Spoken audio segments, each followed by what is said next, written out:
Mesdames et messieurs, bonjour, je suis Miguel et aujourd'hui, nous nous plongeons dans une interrogation majeure de notre époque.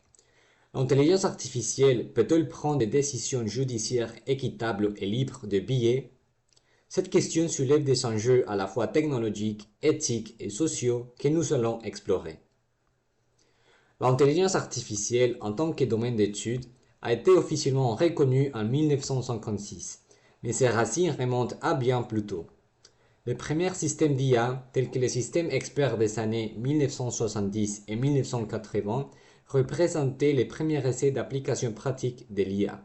Ces systèmes étaient conçus pour simuler les raisonnements et la prise de décision des experts humains dans des domaines spécifiques, utilisant une base de connaissances et un moteur d'inférence pour traiter les nouvelles informations et prendre des décisions.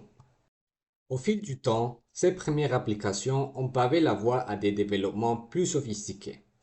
Par exemple, en 1997, l'un des événements les plus médiatisés a été la victoire du programme d'échecs de IBM Deep Blue contre les champions du monde Garry Kasparov.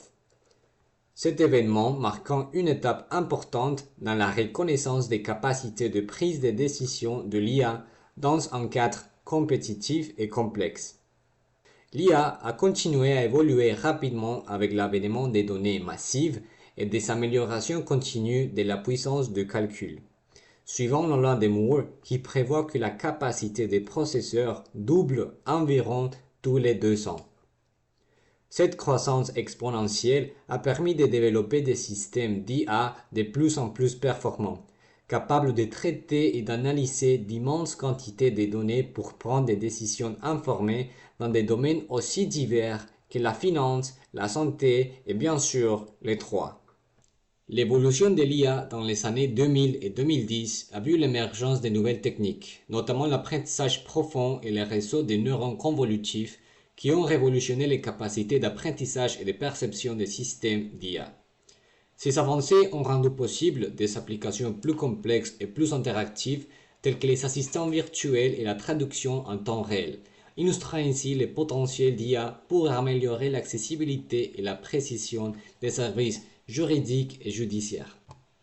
Traditionnellement, notre système judiciaire est fondé sur le discernement humain qui, bien qu'indispensable, est sujet à des faiblesses telles que les biais inconscients et les erreurs de jugement.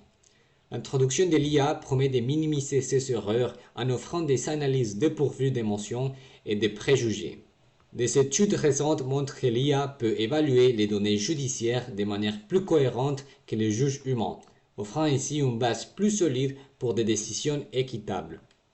L'IA est capable de traiter et d'analyser des quantités massives de données juridiques, ce qui permet une identification plus précise des précédents pertinents et des normes juridiques applicables. De plus, grâce à l'apprentissage automatique, l'IA peut identifier des patterns de décisions passées, ce qui aide à réduire les variations dans les sentences pour des cas similaires, augmentant ainsi la prévisibilité et la justesse des jugements. L'adoption de l'IA dans le système judiciaire nécessite une réflexion éthique profonde pour s'assurer que les technologies employées respectent les normes de justice et de droit.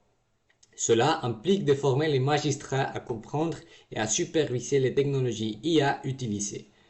Il est impératif que les développeurs de ces systèmes IA travaillent en étroite collaboration avec les experts juridiques pour garantir que les algorithmes ne reproduisent pas le biais historique ni ne créent de nouveaux biais. Une transparence totale dans le développement et l'application de ces technologies est essentielle pour maintenir la confiance du public. Prenons l'exemple de la juridiction de plusieurs pays européens où des systèmes d'IA sont déjà utilisés pour aider dans l'évaluation des preuves et la recommandation des sentences. Ces systèmes ont prouvé leur utilité en augmentant la précision des décisions prises.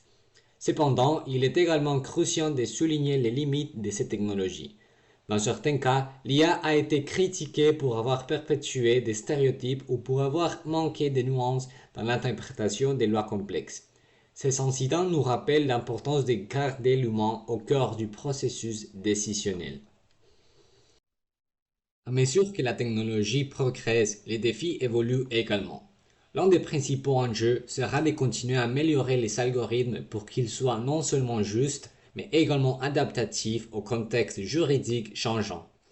Il est également essentiel que le système judiciaire en tant qu'institution reste vigilant et proactif dans l'évaluation continue de l'utilisation de l'IA, afin de garantir que les outils utilisés restent conformes aux principes éthiques et juridiques fondamentaux.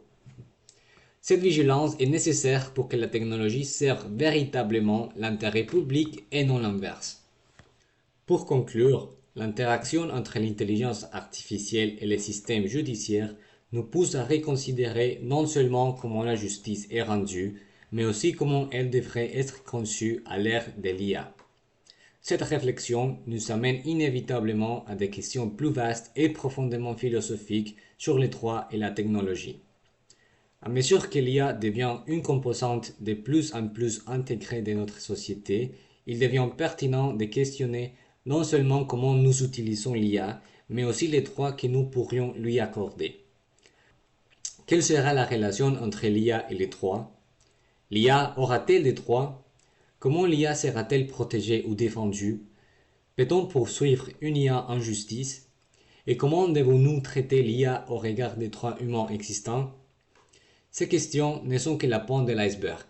Alors que nous intégrons de plus en plus l'IA dans des domaines critiques tels que les droits, la médecine et au-delà, nous devons envisager des cadres réglementaires et éthiques robustes pour guider et contrôler son développement et son utilisation. Cela nécessite une collaboration étroite entre technologues, juristes, éthiciens et législateurs.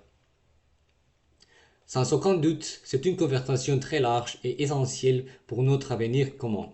Il invite chaque acteur de la société à participer activement à la définition de ces nouvelles frontières entre l'humain, ses créations technologiques et la loi.